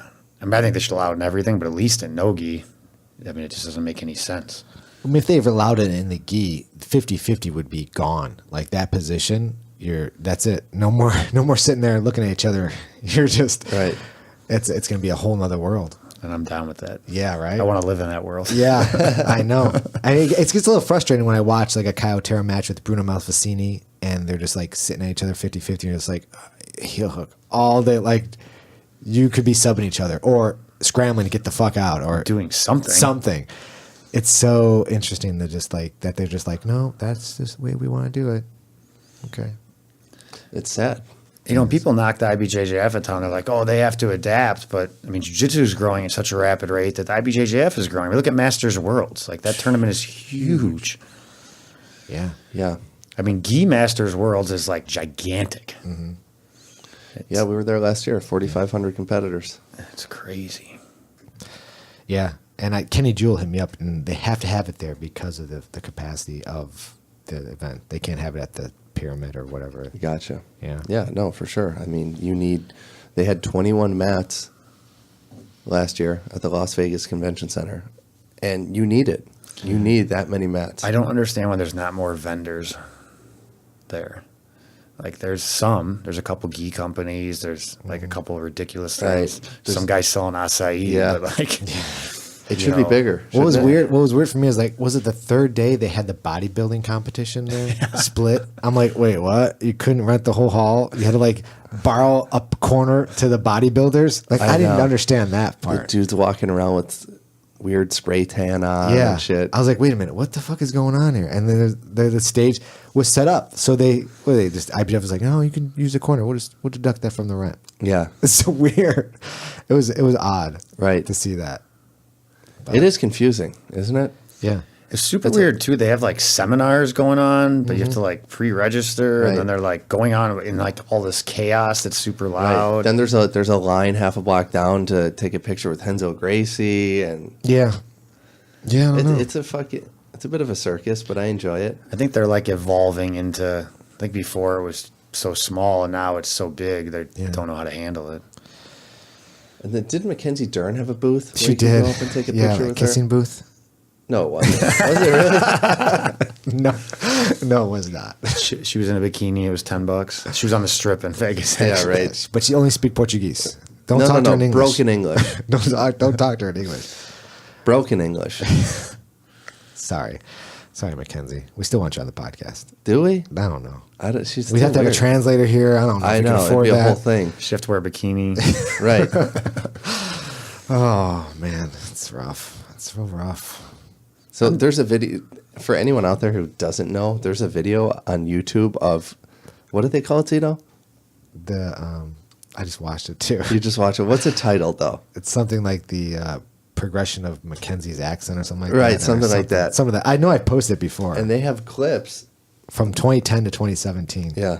Of just like perfect English in 2010, just like a chick who grew up in Phoenix, Arizona, you know. And then now it's like, you know, for this is the fight that I train hard for this fight, you know. And it's like, what the fuck? Oh, it's so good. Yeah. Yeah. Are you going to show us some technique today? Yeah, for sure, man. What kind of player are you? You top guy, guard dude, top, smash, pass, submit. Yeah, I'm big into top side control, scarf, and mount. Yeah. I mean, What kind of that's guard player are you?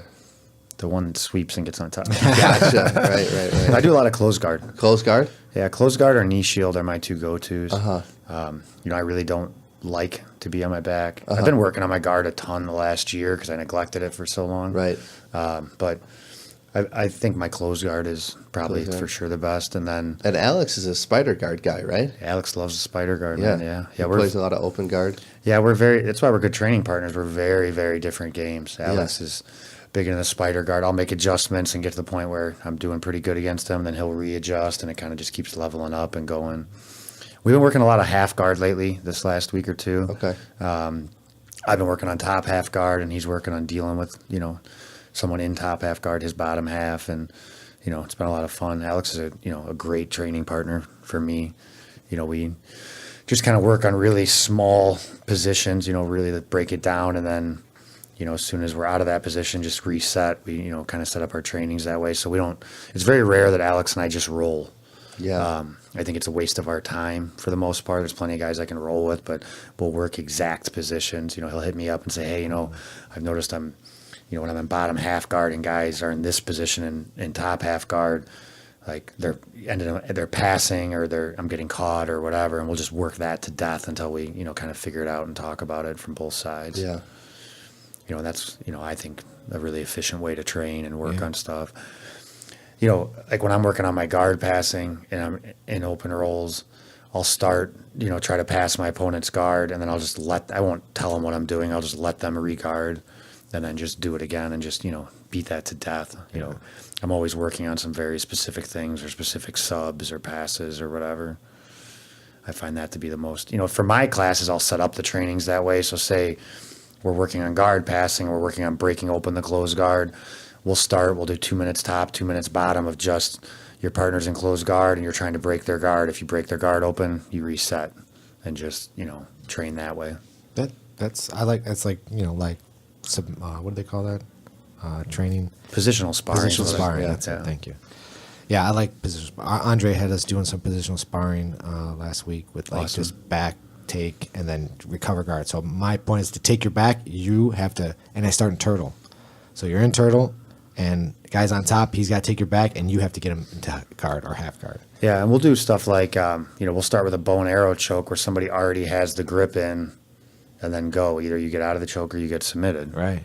Yeah, and those are great. You want to Really get to, good. and that's what, if someone's like, oh man, I've been getting caught in the bow and arrow choke. Well, unless you're rolling with guys that's their go-to thing, you've got to simulate it or you're not going to be in that position that much. That's right. So. You got to figure out how to get out of that. And I really think that's a huge part of jiu-jitsu.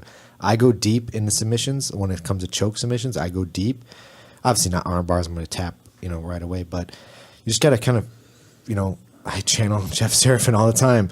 Just got to breathe it out, think about it. Try to make as whatever space you can in that triangle, in the bow and arrow, and the whatever you're doing, and then just figure it out. And just stay calm. You get out of more submissions by just relaxing than anything else. Exactly. I mean, I have guys all the time that I'll train with, who I'll let them get something because I want to, work. Like lately I've been working on like letting rear naked chokes get really bad before I start to defend them. Sometimes guys just let go in transition, even though they're choking me because they're not willing to wait the time. They give up. Very true. They give up. They don't believe in their grips. Right. Sometimes. And then they'll readjust, and that gives you just enough of an opportunity to get out or to get more space. Yeah, I'll roll with guys. Sometimes they're like, man, what was up with that choke? I just couldn't get it right. I'm like, every time you adjusted it, you gave me back blood flow. Right. Exactly. Happens all the time. One of the things I say when I teach all the time, I actually have a logo for it that says, trust your choke. And I say it all the time, it's going to take 6 or 7 seconds for if someone's tapping the second you slap on a rear naked choke or a guillotine, either they're a pussy or you're cranking their neck or something. Right, exactly. The choke doesn't come on that fast. No. Yeah. Especially in a light roll, because you're not putting 100% into that triangle squeeze. You're slowly anacondaing that squeeze in. Well, that's what I've been trying to transition all my chokes to that. That's one of the things that Henry's big on. Like my rear naked choke, I try to do it, and I'll show it to you guys at like 5-10%. So it like kind of keeps getting worse. And the way people usually describe it is like, I don't feel like I'm choking, and then all of a sudden I start getting foggy. Then I'm like, fuck, I got to tap. Yeah. That's a good choke. Yeah. That's well, and then if, you've got plenty of energy and, you burn out your arm on something. Right. That's why I like scarf so much. I can get to that position. I can hold it. I get a lot of people to tap to pressure. I mean, the compression there is just brutal. And, with the right adjustments, I think it's really, really hard to get out of. And the guy on bottom's got to start giving you stuff. I mean, his arm's out there. There's so many submissions available. Right. That Ketchikatami. Yeah. You going to show us a little bit of that? I can, yeah. Do you do the closed guard armbar? Yeah. Okay. Yeah, I don't do it a ton. I don't like arm bars a ton. I mean, from top, I almost never do an arm bar. I don't like the gamble. If somebody ends up getting out of the arm bar, now they're on top of me. That's true. It's just not something I'm willing to do. And there's so many subs available. I mean, from side control and mount. And, occasionally I'll do a mounted arm bar. From the guard, guillotines. I'm big on. Okay. Well, you're definitely built for the guillotine. Yeah, well, and then off the guillotine, I'll do the arm weave around the back, or go into the Kimura or the sit-up sweep. I mean, sit-up sweep's one of my best sweeps. So, I'm very active with my legs, moving people. So when I have someone in closed guard, I'm trying to off balance them the whole time, so they don't have time to think about passing. I'm just moving them every direction, and then hopefully hitting a sweep and getting on top. Yeah. And if I open my guard, then I'm going right to a knee shield and looking for that scissor sweep. Yeah. Yeah, I'm a fan of the scissor sweep also. Yep. Yeah, it's one of my go-tos. That and the, I love all the sweeps. Because I'm a guard player. So well, there's so much off of the scissor sweep. If it fails, the way that I do my scissor sweep, I don't put my knee in the chest. I put it all the way down in the hip. Okay. So, if they try to go around, you can butterfly your leg open and hit that sweep. If they pull their hip back to avoid it, you can hit, they're walking right into an arm bar. There's just so much available there. Yeah, it's a good sweep. And that knee shield guard's efficient for self-defense. It's efficient for MMA. It's efficient for, gi, no gi. It works for everything. So that's why I like it. I try to, while I don't do MMA, I try to have all my jiu-jitsu be relevant if strikes were involved. And, we try to roll with strikes periodically, too, to, make sure that that's still a reality and we're sticking to the roots. Do you do, like, combat jiu-jitsu, like open hand strikes? Or we'll do that. We'll put on gloves. You put gloves on? Okay. Yeah. Nothing wrong with that. Yeah, I like doing it. It's fun. Not everybody wants to do it, which is fine. Not everybody needs to, but I like But to. you allow them the ability to, like, say yes or no, right? If they're going to participate or not. Yeah. We have class, we're in the gym 7 days a week, so we have enough classes available. People can get, the training in that they want. And, Alex and I both teach most of the classes. And then we've got a handful of other brown belts and, black belts that come in too. So there's other people that fill in for Alex and I. So people get a lot of looks at, what they want. Alex and I obviously, like we've talked about, do way different stuff. But, some people are really gravitate to that and are into that. Some people like the stuff I do. And a lot of people like to do both, get both looks. There's a lot of people that take my class and then stay for his. Yeah. How many students you got over at Alpha now? Probably about 50.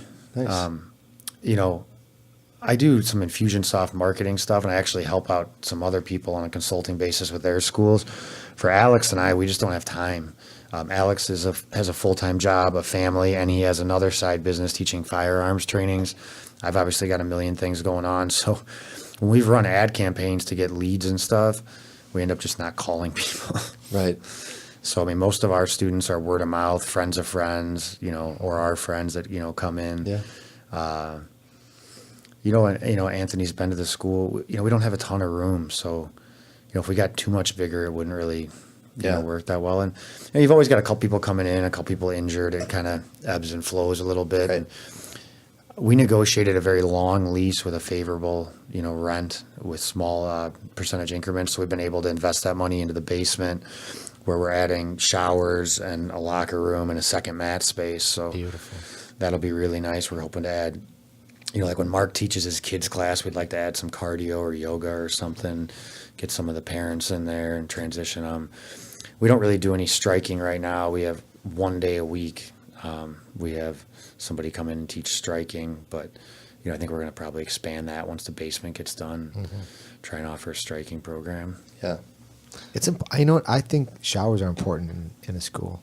It's huge, man. It's like one of my, if I'm looking for a place to train, showers is up there on that list. Just because I'm busy and I'm not just coming in and then leaving and going home. I'm showering and going to work. Right. I got stuff to do. I don't want to have to, occupy and worry about, what the hell's growing on. Yeah, right it's now. important to me too.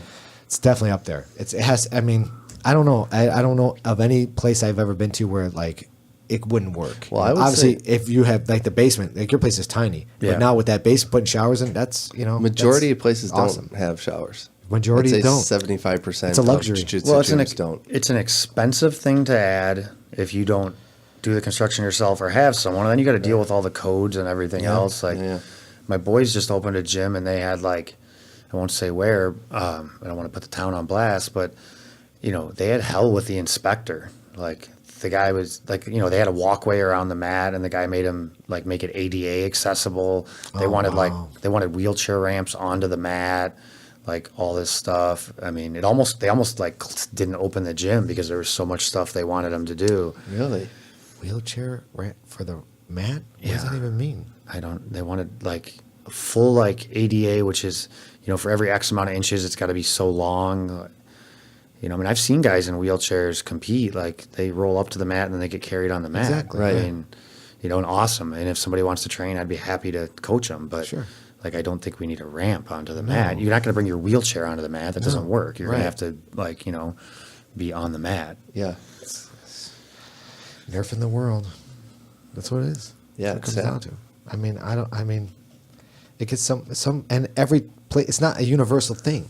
Every township has its own weird set of whatever they believe in. Well, and obviously, I do business in a lot of different towns. There's some towns where the inspector's what are you going to do? Whatever. But okay, it sounds cool. Just get me, this spec, that, and that. Mm-hmm. There's other ones where, we were putting over a patio, a louvered roof system that opens and closes, but it's still a patio. They wanted us to put emergency lighting and exit signs. You're already outside. Come on. I'm serious, bro. Oh my God. Exit signs outside. Yeah. Beautiful. Fuck. Inspectors are the worst. It's so bad. They're the fucking worst. Well, I think, you tend to find out a couple things. One, most inspectors used to be construction guys, but they didn't make Those it are as the good construction ones. guys. So No. they're Right, yeah. want to pick at you a little bit. Yeah. But I find those guys to be the easiest to deal with because they've been there.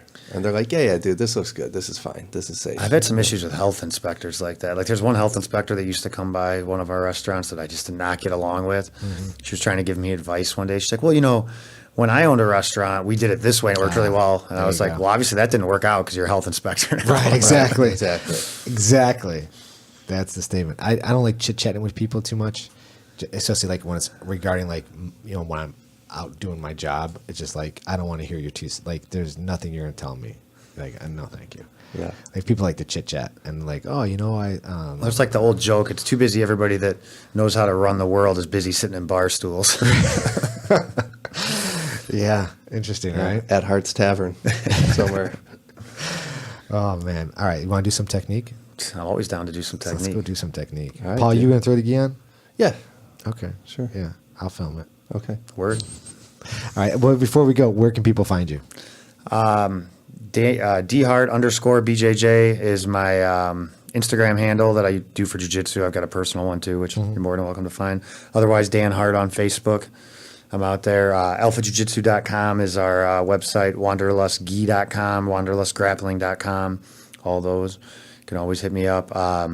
And for the competitors out there, do you still have spots open on this Yeah, I March think, card? Grayson's still looking for some fights for certain stuff. I know there's some black belts. Like I know we had some chick that applied that he was trying to find a fight for, and higher level girls are tough to find, So Well, this is coming out close to that date, so I don't know Oh, if it's going gotcha. to be relevant at that time. But regardless, for the next tournament, Yeah. they can sign up on Wanderlust. Wanderlustgrappling.com. Yeah, and we're always announcing our events and stuff. And what is it?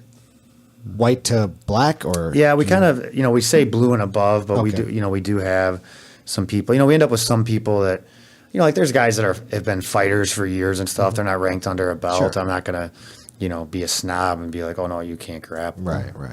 So if it's a makes sense to match, then it makes sense. yeah. Right? Yeah. And we'll have a Facebook live feed like we did last time. We've got camera crew coming in doing it, so it should be a good event, man. We're excited for it, and Daniel at dccobbs.net is my email address if anybody needs anything. As far as the gis, wanderlustgi.com. If you enter in the code mindblown25, it's actually a Henry Aikens discount code, but if you put that on there, you get $25 off. So Oh, sweet. if anybody's looking for a gi, you can check that out. Yeah. Awesome. I want to check out these gis. I want to check out the travel gi. Yeah, I know, right? Yeah, I've got one with me. I'll show it to you. Awesome. Dan, appreciate you coming on. Thanks, man. Awesome, Dan. man. Yeah, It's been thanks for awesome. having me. Had a good All time. right, we'll see you guys. Bye. Bye. Hey, everybody. Thanks for tuning in. For more information about Grappler Union Podcast, you could visit us at our website at grapplerunion.com. You can follow us on Instagram at Grappler Union. Please like us on Facebook. Be sure to subscribe on iTunes. And all of our episodes are available on our YouTube channel. Say what? Be sure to subscribe. Yeah, subscribe to all that shit. You got to do another take, right? This episode of the Grappler Union Podcast is brought to you by BJJ Tees. Go to bjjtees.com, enter the promo code Grappler Union, and save 10% off all your jiu-jitsu apparel. Go to bjjtees.com today. This episode of the podcast is also brought to you by Strychnine Jiu-Jitsu, makers of vintage-inspired tees, hoodies, and rash guards. Go to strychnine.co, that's STRYCH9.co, and use the promo code UNION at checkout to receive 20% off your online order.